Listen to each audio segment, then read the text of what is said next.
Do this and get control. 1. Control begins with response, not reaction. When we hear the word control, most of us instantly think about controlling the situation, controlling the people around us, or controlling the outcome.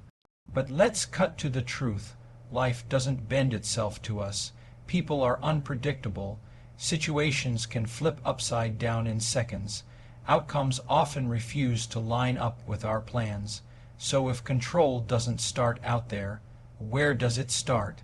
It starts right here with your response. See, every time something happens to you, there's a tiny gap between the trigger and your reaction. Someone says something rude, someone disappoints you, life throws a curveball. In that moment, you feel the urge to snap back, shut down, or spiral into frustration. That's your reaction waiting to fire. But here's the good news. In that tiny gap between the trigger and your reaction, you actually hold the power to choose a different response. That gap is where control lives. Think about it. Someone cuts you off in traffic. You can't control their driving.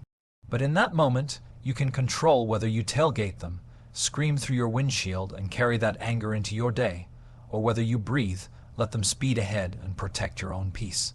Same situation, two choices, two completely different outcomes for your mental state. That's not about controlling them, that's about controlling you. Now, let's be real. Controlling your response doesn't mean you won't feel emotions. You will. Anger, disappointment, hurt, they're all valid. But control means this. Your emotions are signals, not steering wheels. They can inform you, but they don't have to drive you. When you let reaction take over, you give away your power. You hand someone else the keys to your peace, but when you pause, breathe, and choose your response, you take that power back. Let me ask you something. Who's really in control when you're yelling at the rude customer service agent? Who's really in control when your co-worker's attitude ruins your whole day? Not you. You gave that power away. Real control looks like staying calm when someone else is trying to push your buttons. It looks like not letting a 10-second interaction steal 10 hours of your peace. It looks like deciding, I may not control what just happened, but I absolutely control what happens next. And here's the ripple effect. When you learn to control your response, everything else in life starts to shift. Your relationships get stronger because people can trust your stability. Your stress levels drop because you're no longer a puppet on the strings of circumstance. And most importantly, you start walking through life with a sense of calm confidence.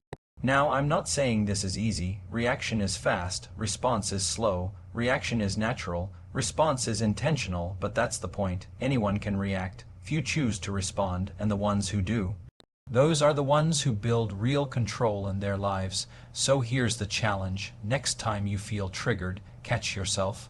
Notice the gap. Take one deep breath before you speak, before you text back, before you act. That pause is where your power lives. That pause is the difference between saying something you'll regret and saying something you'll stand by, between escalating a fight and ending it, between losing control and gaining it. Control doesn't begin with changing them. It begins with choosing you, and every time you do, you reclaim the one thing no one else can take, your response. 2. Stop chasing control in others. One of the quickest ways to lose peace in your life is to spend your energy chasing control in other people. And let's be honest, we've all done it. We've all tried to get someone to think the way we think, act the way we act, or feel the way we feel. Maybe it's a partner, a friend, a coworker, or even our kids. We want them to do it our way, see it our way, live it our way. But here's the problem. The more you try to control people, the less control you actually have. Think about it. You can't control if your boss appreciates you. You can't control if your friend texts you back. You can't control if your family member finally changes that habit you've been begging them to fix. You can't control if someone likes you, respects you, or chooses you. That's not your lane, and every time you step into it, you end up frustrated, disappointed, or exhausted. Trying to control people is like trying to hold water in your hands. The tighter you squeeze, the more it slips out. But when you stop chasing control in others, something incredible happens. You get your power back. because all that energy you were wasting on trying to fix, push, or convince them, now you can invest it where it actually pays off, in you. Here's the truth. You can influence people, but you can't control them. Influence comes from how you live, not how you push. If you want your kids to listen, live in a way worth listening to. If you want your team to respect you, treat them with respect first. If you want your spouse to communicate, show them what healthy communication looks like. Influence inspires change, control kills connection, and maybe you've noticed this. The more you try to control someone, the more they pull away.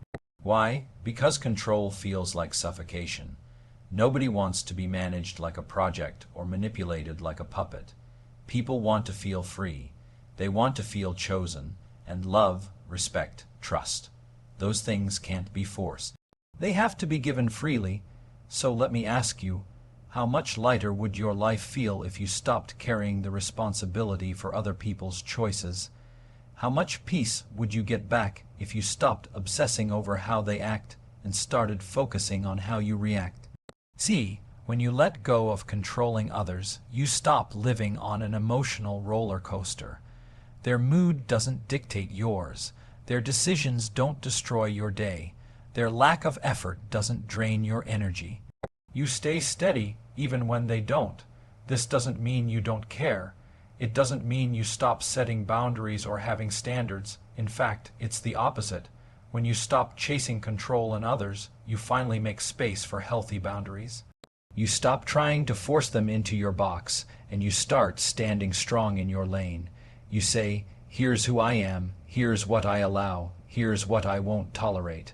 That's control, not over them, over you. And here's the reality. When you stop trying to control people, you often end up influencing them more. Because instead of pushing, you're modeling. Instead of nagging, you're showing. Instead of dragging them forward, you're walking forward.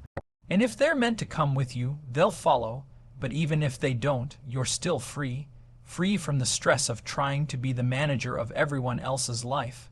Free from the frustration of trying to make people do what they don't want to do.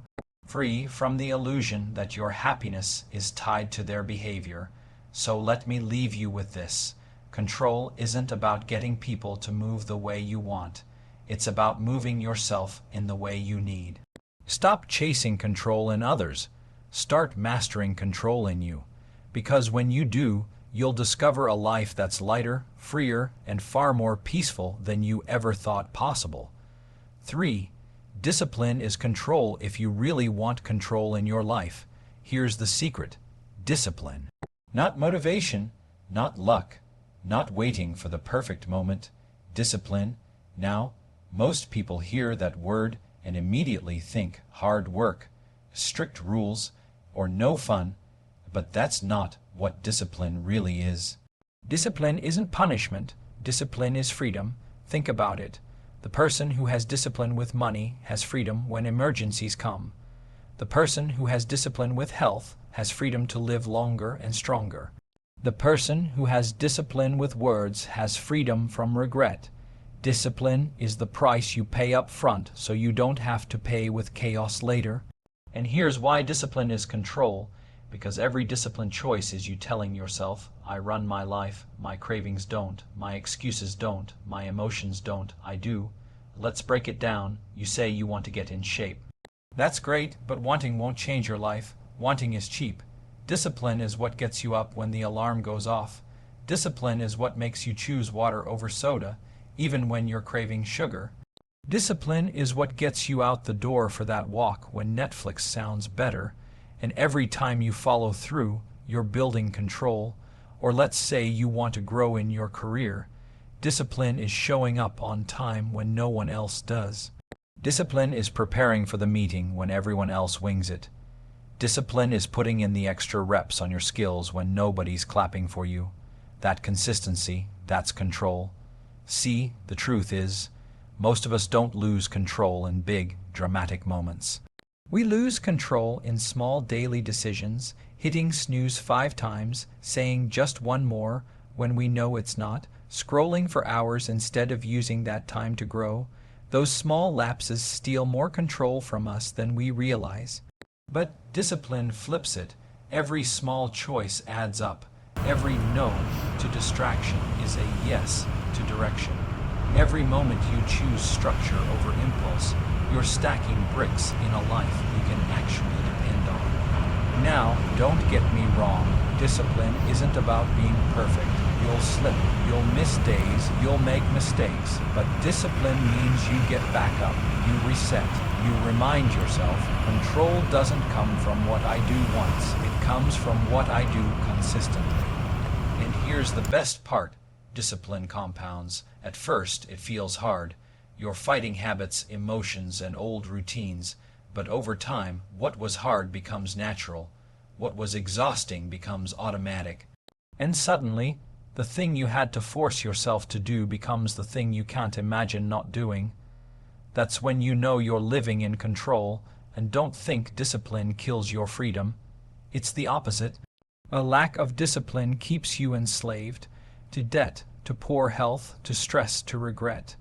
Discipline sets you free. The more you own your habits, the less your habits own you. The more you manage your time, the less your time manages you. The more you lead yourself, the less life can push you around.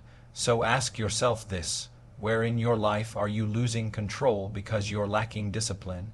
Is it your money, your health, your words? Your time? Start there. Don't try to change everything at once. Pick one area and practice discipline in the smallest way. Because discipline doesn't start with a marathon, it starts with a single step. Here's the truth. Life doesn't hand control to the most talented, the most lucky, or the most motivated. It hands control to the most disciplined, and if you want control, you don't wait for it. You build it. Choice by choice, day by day, brick by brick. Discipline isn't a cage, it's the key, and if you want control, it's time to unlock it. For control is letting go. When we think about control, our first instinct is to hold tighter. Grip harder, plan more, push stronger, but here's the paradox most people miss. Real control often isn't about holding on. It's about letting go. Think about how much stress comes from trying to control things that were never yours in the first place. You can't control the weather, but you worry about it ruining your plans. You can't control traffic, but you let it ruin your mood. You can't control what people say about you, but you lose sleep replaying their words.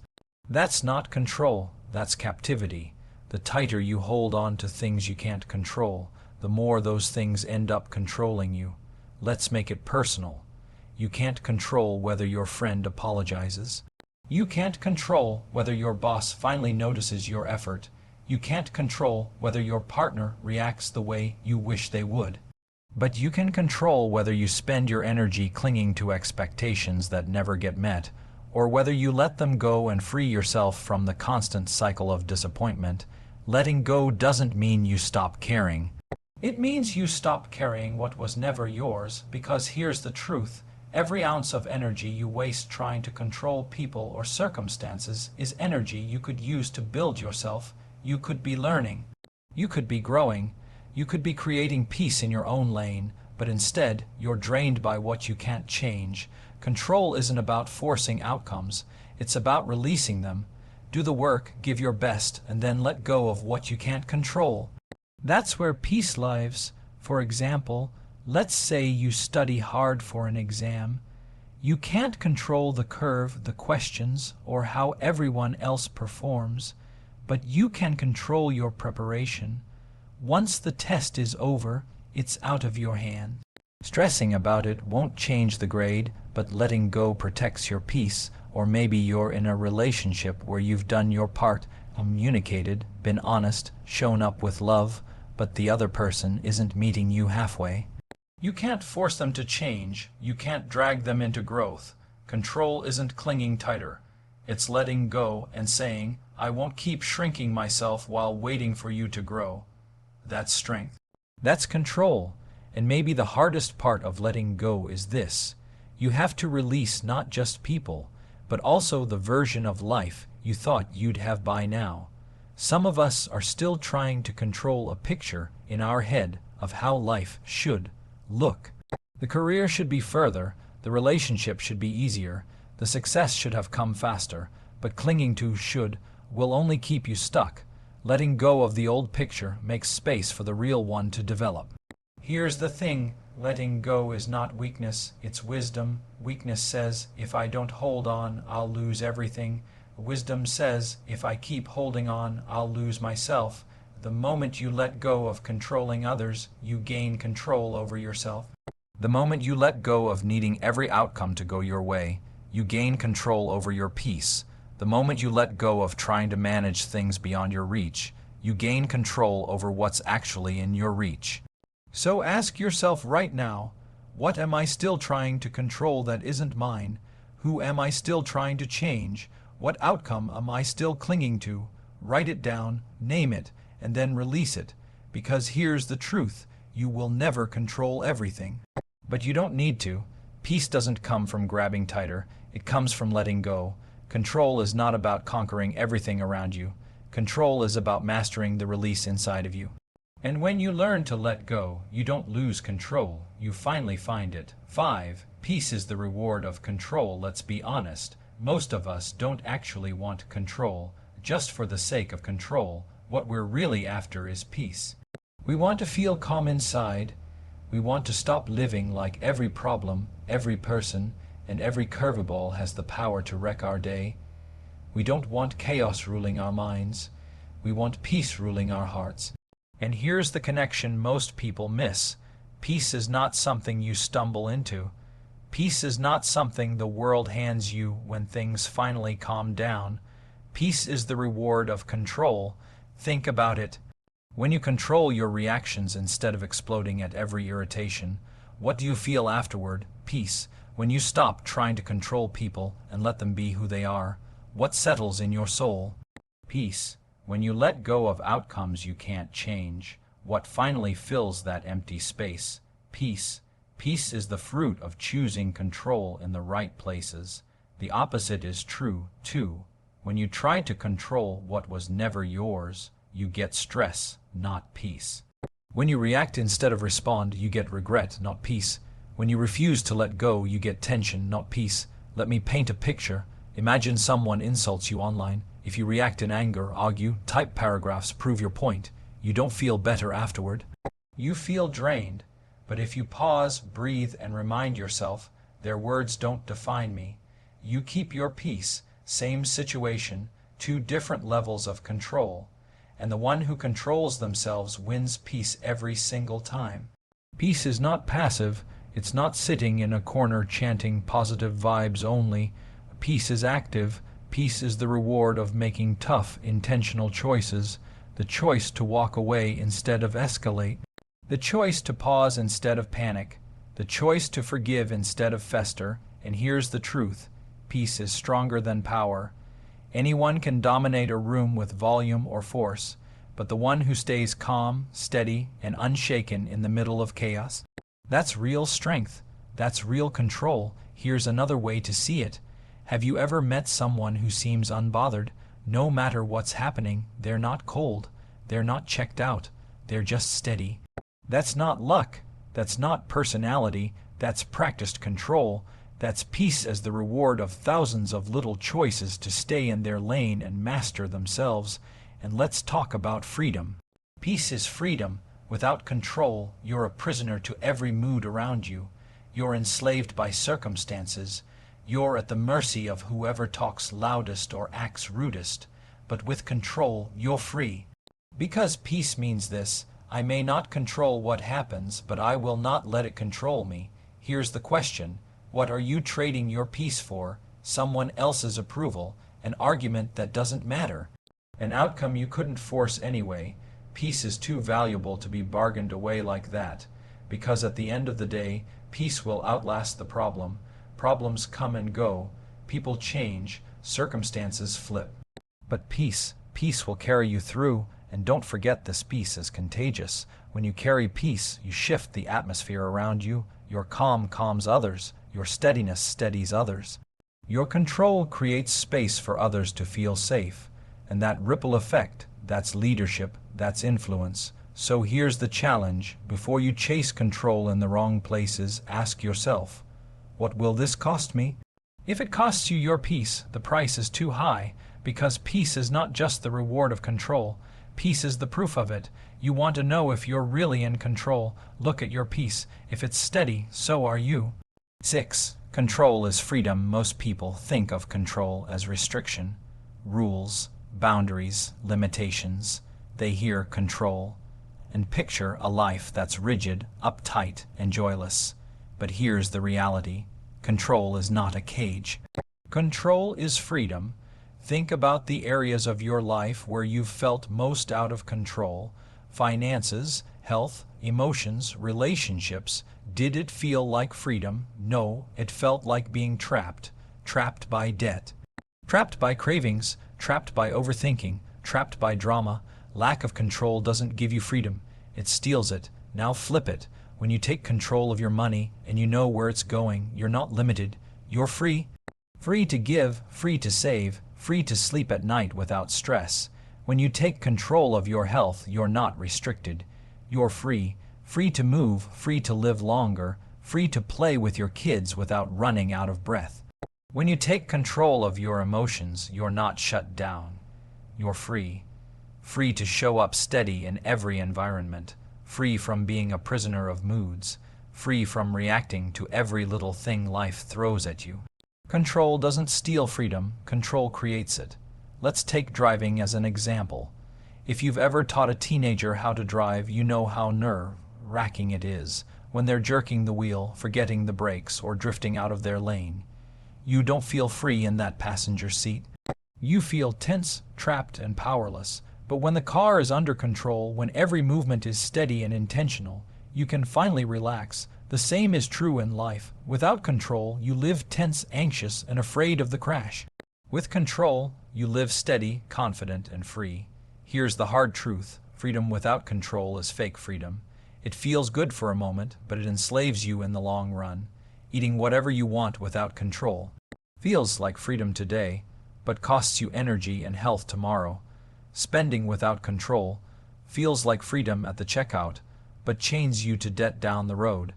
Saying whatever you feel without control feels bold in the moment, but burns bridges you'll wish you still had later. Real freedom isn't the absence of control. Real freedom is the presence of it. Because when you're in control, you don't have to fear being hijacked by your impulses, your emotions, or your circumstances. You know yourself, you trust yourself, and that's the deepest kind of freedom. Now, here's what's interesting. When people see someone living with real control, they often mistake it for luck. They're just calm, they're just disciplined, they're just strong. No, that's not luck. That's freedom built on thousands of small controlled choices. That's someone who decided, I may not control everything, but I will control me, and that's enough. And here's where it gets powerful. Control doesn't just free you, it frees others. When you walk into a room steady, you create safety for the people around you. When you stay calm under pressure, you free your team from panic. When you live with discipline, you inspire others to believe they can too. Your control gives others permission to step into their own. So let me ask you, where do you feel trapped right now? Is it your time, your money, your emotions, your relationships? Wherever you feel stuck, I can almost guarantee there's an area of control missing. Take it back, not by trying to control everything around you, but by starting with what's in you. Because once you master yourself, life stops feeling like a prison and starts feeling like freedom. Here's the truth. Control is not about building walls around your life. It's about building doors you know how to walk through. It's not about cutting yourself off from joy. It's about creating the space where joy actually lasts. Control doesn't lock you down. Control sets you free. And the day you finally understand that, that's the day you stop just surviving and start truly living. Do this and get control. If there's one thread running through everything we've talked about, it's this. Control is not about everything around you. It's about everything within you. Control begins with your response, not your reaction. It grows stronger when you stop chasing it in other people. It's built brick by brick through discipline. It shows up in your life when you learn the wisdom of letting go. It rewards you with peace that nothing else can give. And in the end, it creates the one thing everyone is searching for: freedom. Think about it. Most of the stress you carry, most of the frustration you feel, most of the chaos that steals your sleep, it's not because life is against you. It's because you've been trying to control what was never yours and neglecting what always was. You don't control people. You don't control outcomes. You don't control circumstances. But you do control you. Your words, your habits, your focus, your choices, that's your lane. And if you'll own it, you'll finally get the control you've been looking for all along. And here's the shift: control isn't heavy, it's light. It doesn't drain you, it frees you. It doesn't trap you, it opens you. Because the moment you master what's in your hands, you stop obsessing over what's not. That's when peace comes. That's when freedom comes. That's when life starts to feel steady, even in the middle of storms. So let me leave you with this. Control isn't something you wait for. It isn't something the world hands you. It's something you choose every day in the small moments. And if you'll do this, focus on your response, discipline yourself, let go of what isn't yours, you'll not only get control, you'll get peace, you'll get clarity, you'll get freedom. And isn't that what we're all really after? Do this, and you don't just get control, you get your life back.